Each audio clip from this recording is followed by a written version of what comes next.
Hello, everyone. Welcome back. Today, we're going to be having a little look ahead to the recently announced UFC 309 main card. The return of the King, Johnny Bones Jones, in a fight that really no one wants to see, to be quite honest. Even a year ago, when the Stipe Miocic fight first fell through and was first announced, literally exactly 1 year to the day this fight should have happened. The interest in it then wasn't really there. Stipe, no one can take away that guy's achievements and what he's done in this sport. The greatest heavyweight, champion that the UFC has ever seen, in my opinion. Him versus Daniel Cormier, his comeback in their second fight, that fourth round, how he was able to put together those body shots out of nowhere and stop Cormier at the end of that round was, nothing short of inspiring. Stipe Miocic is a legend. So is Jon Jones. This is a true fight of legends. Unfortunately, the sport of MMA moves so quickly, and the fight between these two legends isn't the problem.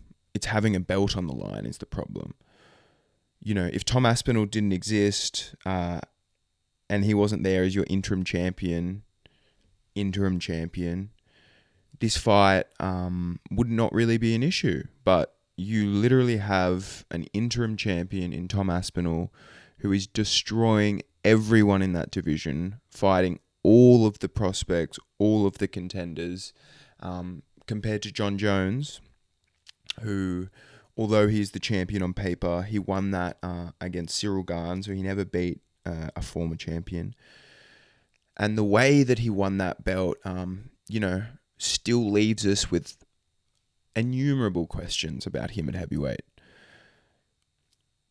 So the fact that this fight is happening and that they rescheduled this fight, Jon Jones versus Stipe Miocic, 1 year later, it's left the rest of the division in complete shambles. Tom Aspinall should be fighting Jon Jones. Yeah, the point of an interim champion is a placeholder while the champion is gone, injured, etc. Jon Jones is now ready to fight, and he should be fighting Tom Aspinall.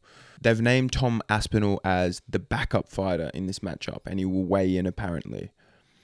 When I first heard that news, I reacted, well. I thought, oh, that's a good chance for Tom Aspinall. But thinking more about it, I don't know if either of these two guys would, if Jon Jones pulls out or if Stipe pulls out, I don't know if either one of those two would fight Aspinall on short notice. Maybe if they threw a lot of money at Stipe, if Jon Jones pulls out again, he would fight Tommy Aspinall. But I think if Stipe pulls out, then I don't think Jon Jones is going to fight Tom Aspinall. They would have to... Yeah, Jon Jones is, as you can see over the last year, he's, it's going to be Stipe and out, I think. I don't think he has any aspiration to fight Tom Aspinall. Otherwise, that fight would have happened already. So, yeah, it's a really interesting sort of triangle you have up there with Stipe, who hasn't fought in... It's going to be almost 4 years since he was knocked out by Francis. Jon Jones, again, it's been so long, these guys aren't active and they're holding up the division at heavyweight, causing Tom Aspinall to be in this crazy position, that you've never seen before in the sport. And it all comes down to money and the bottom line. But the way that Dana White is trying to push this fight, it's quite mysterious to me. It seems like that there's something going on behind the scenes, because if Dana White is one thing, he's absolutely stubborn, for better or for worse. So for him to be clinging on to this fight when there's not really much public excitement, it's sort of confusing, and it's got my conspiracy goggles on a little bit. If we get into the actual fight between these two guys, it's a really hard matchup to analyze. Like I said, with Jon Jones, you haven't seen him. You've seen about 2 minutes of him at heavyweight in a fight where Cyril Gane really crumbled under the pressure and sort of quit really early in that fight. So you don't have any real data or idea of what John Jones is going to look like. What John Jones is going to look like at 265 over 25 minutes. On the other hand, Stipe Miocic, again, there's lots of data of him fighting at heavyweight, but how much does someone age in 4 years? Like, the guy's 41 years old, 40 years old. So has he been training exclusively for those last 4 years? Like, he's a firefighter. The guy's got a whole life outside of fighting. Obviously, he wants this big fight against John Jones, and that's a real enticing prospect for him to get that opportunity. I think they're both in a unique position of wanting big legacy, big money fights at this point in their career. It's just a shame that there has to be a belt on the line for it. How their styles match up,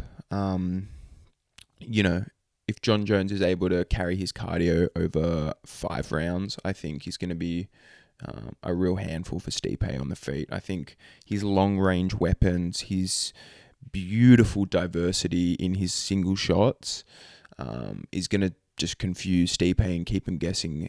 John Jones has like a really good wrestling and grappling base behind him as well. So I don't think Stipe is going to have much success there either. Like I said, it's a fight where anything can happen because there is, so many questions going into the matchup. Nonetheless, here we are. It's happening at MSG UFC 309, and finally, the division gets to move on a little bit. Hopefully, the fight happens. Both of these guys can ride off into the sunset and let the new blood do their thing in this division. In the co-main event, poor Michael Chandler. Michael Chandler is taking on Charles Oliveira in a rematch. Michael Chandler was finished in their first fight, and that fight was for the vacant UFC lightweight title, I believe. Charles Oliveira started his title run, with a great comeback performance, getting dropped, getting hurt in the first round against Chandler, but coming through, stunning and hurting and putting away Chandler at the start of the second round. Obviously, Chandler has had a really rough go of it over the last 2 years. The guy's been waiting for something that never came along, sort of just getting manipulated by the big star in Conor McGregor, and he's wasted 2 years out of his prime money-making career in the UFC, and he's coming back into a really tough fight. You saw what happened in the first fight, how their styles match up. Yes, Chandler has incredible power, the ability to put anyone away when he lands, finishing Dan Hooker with one blow. He's knocked out lots and lots of guys with one shot in and outside of the UFC. This fight, though, Charles Oliveira, he's been a lot more active. He's been fighting the top guys, while Chandler's been super inactive, preparing for one style in Conor McGregor. They must have really, I hope at least that they've given Chandler some sort of promise or opportunity on the other side of this matchup, because he's fighting an absolute killer. Obviously, he gets to try and get some revenge in a fight that, didn't go his way the first time. But what can you say about the situation? Essentially, it might be looked back on as a real wasted opportunity for Chandler, but hindsight is so 2020, like, he's here now. So let's make the most of it, Michael Chandler. Really interesting fight. It's going to be an absolutely electric co-main event. Bo Nickal, again, gets a really favourable matchup here against Paul Craig.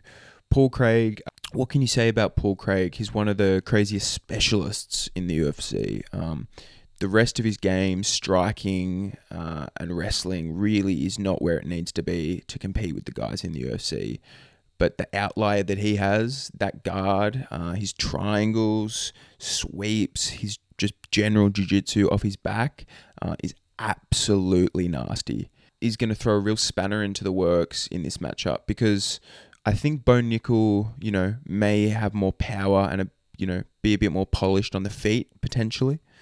But the ground is his world. He's going to be wanting to shoot, especially being, young in his career, wanting to gain some more experience and just keep finding his feet. You saw in his last performance, it took him a while to just sort of find his feet in there. And he's got to be careful. He's got to be careful in this matchup because, like I said, Paul Craig is absolutely nasty off his back. And I can see him throwing up triangles, just being active off his back, strikes, elbows, looking to change the position. So I think although Bo Nickel will be a heavy favourite going into the fight, just based off Paul Craig's, all of the losses he's gone through and the ups and downs he's been through in the UFC, the more I sort of think into the fight, I feel like there's some real danger there for Bo Nickel.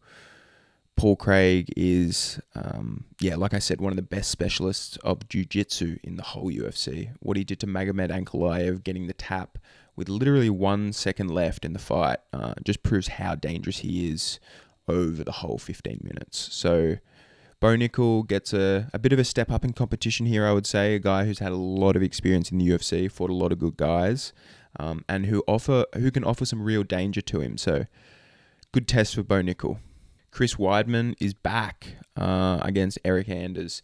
I feel like it's good that they're giving Chris Weidman these sort of matchups at this point of his career. He doesn't need to fight anyone inside the top 10 or 15. He showed where he's at, where his level's at now. Getting older after such a horrific injury, it's just good to see him back competing. And although he won his last fight via literal poke to the eye, it was it's heartwarming to see that guy succeed, after everything he's been through. So Eric Anders gets a tough matchup here with Chris Weidman, I think. Although Eric Anders has a lot of experience himself in the UFC, he's never fought anyone like Chris Weidman, I don't think. Although Chris Weidman is had a very big decline, so may bring his level down to somewhere where Eric Anders can compete. So it'll be interesting to see what Chris Weidman has left in the tank. And Eric Anders sort of always brings it and provides a fun fight. There is an absolute burner on the prelims. Marcus McGee. If you guys haven't seen this guy at bantamweight, go check him out because he's an absolute savage. Got bricks in his hands. He trains out of the MMA lab in Arizona. Really good training partners there, especially for the lighter weight classes. The guy's a bit older, but he's just really coming into his own. And like I said, his boxing, his ability to bite down in the pocket, counter with beautiful hooks, beautiful straight punches. He's a real problem for anyone in this division. Got nasty leg kicks and controls the range beautifully, and he only needs one to really, really hurt you. He'll be taking on Jonathan Martinez, who has some of the nastiest leg kicks in this division. He had a really frustrating experience against Jose Aldo, an absolute legend, who shows even in his older years, he's able to use his experience and just veteran skills to overwhelm these young guys. Because Jonathan Martinez is he's a really, really talented kid. Very withdrawn personality-wise, but when that cage door closes, he loves to get into a fight. So it's going to be kicks versus hands in this fight, and I think it's going to be really, really explosive. I think someone's going to sleep in that fight, so definitely check that one out. I'll continue to update you guys as the card sort of develops and grows a little bit more. I just wanted to have a little quick preview based on some of the bigger matchups that have already been announced on the card. So yeah, thank you guys so much for joining me. I really appreciate all the support. The channel's been growing crazy recently, and I can't thank you guys enough for that. Looking forward to chatting to you soon.